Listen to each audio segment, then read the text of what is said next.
මම ALB ජයසුන්දර අංක 165 නවගෑල නුවරගම සසන්ත හාල් මෝල නවගෑල ඉස්සක් පමණ වේලවා බීමෝල් ශේෂ්ත්‍රයට සම්බන්ධ වෙලා මම පරණ තාක්ෂණයේ කියන්නේ එලිවේටර් කණු යොදාගෙන වී සහල්කමේ බවට පත්වන ව්‍යාපාරයක් පවත්වාගෙන ගියේ. නමුත් ඒක අපහසු බව මට හැඟී ගියා. එක්කම නවීන තාක්ෂණයේ වීමෝල් පෙන්නියට පස්සේ මම සොයා බැලුවා වීමෝල් මොකක්ද මම ගන්නේ මොකක්ද හොඳ එක කියලා.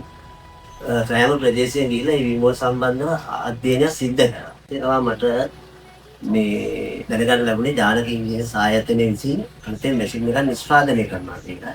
ඒ හරහා ගිහිල්ලා මම මේ ආයතනෙන් මැෂින් එකක් මිලදී ගත්තා. මම හැමතැනම සොයලා බැලුවා මේ වීමෝල් ලබා ගත්තට පස්සේ මේවාගේ ගැටලු මතුවුණොත් ඒවා සකස් කරගන්නේ කොහොමද? ඒවා සොයලා බලනකොට මට මම ආයතනයට ගිහිල්ලා කතා බහ කරා. ඒ ආයතනයේ ප්‍රධාන අධිපතිතුමත් කාර්ය මණ්ඩලයත් ඉදා සුවදශීලව මේ සම්බන්ධව මට අවබෝධයක් ලබා දුන්නා. මැෂින් එක හරි පහසුයි ගහල් සැකසීමට ගියා. ඒ විශ්වාසය තුළ මම මිලදී මැෂින් එක මිලට ගත්තා. ගත්ත දවසේ ඉතා සාර්ථකව කලින් වීමෝලයි අතරේ වරතරේ කිව්වොත් හිතා ගන්නත් බෑ. මොකද ඒ තරම්ම හරිම පහසුයි මේ යන්ත්‍රය අපිට මේ සහල් සැකසීම සඳහා 100%ම ගල්වැලි ඉවත් වෙලා සාල් ටික ඉතාමත් ලස්සනට එනවා. මම මාස 6ක් පමණ වෙනවා දැන් මම එක මෝලක් අරගෙන. ටික කාලයක් මම මේ මෝල පවත්වනකොට මට මේ මෝල තාම හොඳ බව තේරුණා. ඒ නිසා මම දෙවෙනි තවත් මැෂින් එකක් මිලදී ගත්තා. ඒ ආයතනෙම ඊයේ මැෂින් එකක්.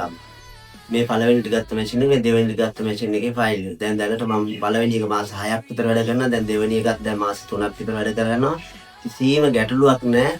තාමත් හොඳ යන්ත්‍රයක් කියන එක තමයි මට කියන්න තියෙන්නේ. ඉතින් අපි මමට කියන්නේ අපේ ලාංකික ජනතාවට ව්‍යාපාරයක් ආරම්භ කිරීම බලාපොරොත්තුෙන් ඉන්නවා නම් ජානක ඉංජිනේරු සායතනයේ නිෂ්පාදනය කරන එක ජානක ඉංජිනේරු සායතනයේ නිෂ්පාදනය කරන E3 මැෂින් එක මිලදීගෙන ඔබගේ ව්‍යාපාරය දියුණු කරගන්න කියන එකයි කියන්න දෙන්නේ. ඉතාම සුහදශීලී ආයතනයක්. මම සෑහෙන ආයතනයක සම්බන්ධව කටයුතු කරලා තියෙනවා. මේ වගේ සුහදශීලී ආයතනයක් මට නම් ලැබුණේ මගේ වාසනාවට කියලා හිතනවා. මම දැන් ඉතාමත් ව්‍යාපාරයේ මට්ටමේ දියුණු තත්ත්වයකට පත් වෙමින් පවතිනවා. ඒ ඉදිරියේදී තවත් අපේ ඥාති කෙනෙකුට තවත් මැෂින් එකක් මිලදී ගන්න අපි සාකච්ඡා කරලා තියෙනවා. කලර් ෂොට් මැෂින් එකකුත් මම ළඟදීම ගන්නවා. ජානක ඉංජිනේරු සායතන සම්බන්ධ වෙලා ඔබගේ ව්‍යාපාරය දියුණු කරගන්න කියන එක තමයි මට කියන්න තියෙන්නේ.